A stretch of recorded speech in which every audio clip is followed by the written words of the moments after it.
c'est vraiment pour vous piquer, et quand je dis que de toute façon il ne faut pas faire confiance aux politiques, parce que je pense que c'est toujours une bonne surprise s'ils bossent avec nous, mais que si on n'attend que d'eux, on se retrouve dans des sales situations. Sur la crainte, et nous vraiment quand on a commencé ce travail, on s'est posé la question aussi, on s'est dit il va falloir aller tester sur la crainte de l'aspiration possible par un pôle de l'ensemble du flux ou d'activités commerciales qui se trouve à l'autre côté, à l'autre bout de la commune. On s'est vraiment posé la question, et avant même de tester ça, avant de le modéliser, on est allé regarder ce qui se passait un peu ailleurs. Et c'est là où on était très surpris, c'est pour ça que je vous parlais de Walmart. Walmart, qui est la plus grande chaîne de supermarchés du monde, qui est vraiment détestée dans le monde entier. Alors en France, on les déteste parce que ça représente une population gigantesque. Le chiffre d'affaires de Walmart, c'est l'équivalent du PIB de la 8e ou 9e puissance mondiale, quoi. Donc c'est vraiment énorme. Et pourtant, on voit que quand un Walmart s'installe dans un endroit où lorsqu'on a un niveau de commerce qui est faiblement doté ou moyennement doté, si vous avez des dizaines et des dizaines de commerces dans un endroit, on n'a pas vu.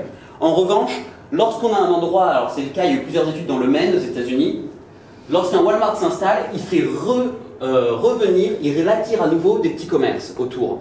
Pour une raison en fait qui est assez simple, même si au départ elle paraît paradoxale ou contre-intuitive, c'est que personne ne fait à 100% ses courses, soit chez des petits commerçants, sauf, encore une fois, je vous dis des gens que je connais très riches à Boulogne, mais c'est rare, ou alors à 100% dans un supermarché. C'est pas le cas. Et donc évidemment, vous avez des achats d'appoint, vous avez des achats coup de cœur, vous avez des achats que vous considérez comme de la qualité, que vous allez faire davantage chez les commerçants. Et puis il y a aussi une proximité d'ailleurs qui se crée. Il y a aussi une volonté qui est davantage de discussion, un côté social, je sais qu'il me connaît, c'est agréable d'aller chez lui. Et donc du coup ici, vous avez en même temps l'évolution du supermarché et des commerces qui sont autour. Donc dans le cas d'Aiguille, pourquoi ce serait différent? Il y a deux raisons qui me font dire que ça doit fonctionner aussi. D'abord parce qu'on est exactement dans le cas où on est moyennement doté en commerce, et avec des commerces qui sont, alors principalement en haut, qui ne peuvent pas répondre pour l'instant à la totalité des attentes de ceux qui sont en bas, mais aussi parce que vous diminuez vraiment les temps de circulation par rapport à prendre sa voiture pour aller dans un des supermarchés qui est déjà autour. Et donc, mécaniquement, si vous avez ici un centre qui se crée, vous n'avez plus qu'une petite route à monter qui vous prend 3 à 6 minutes selon comment vous conduisez. On a fait le test.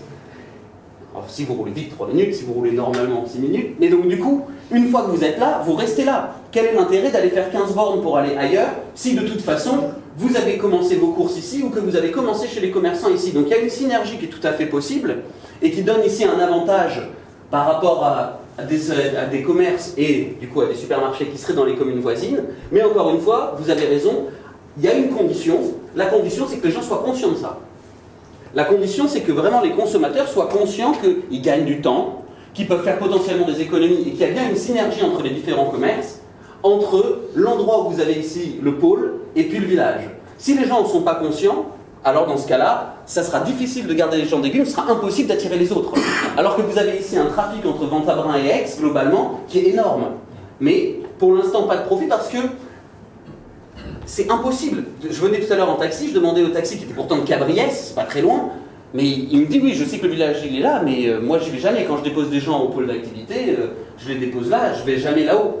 Mais ce qui me laisse penser que les gens qui viennent ici aussi, qui prennent un taxi pour venir jusqu'à Aiguille, ils vont jamais non plus dans les commerces là-haut, ils vont jamais non plus dans les restaurants qui sont là-haut.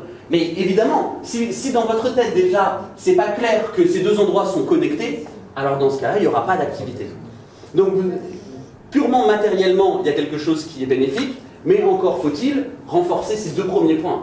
Travailler ensemble et communiquer davantage, vraiment se penser comme une équipe, avant de se penser comme des concurrents.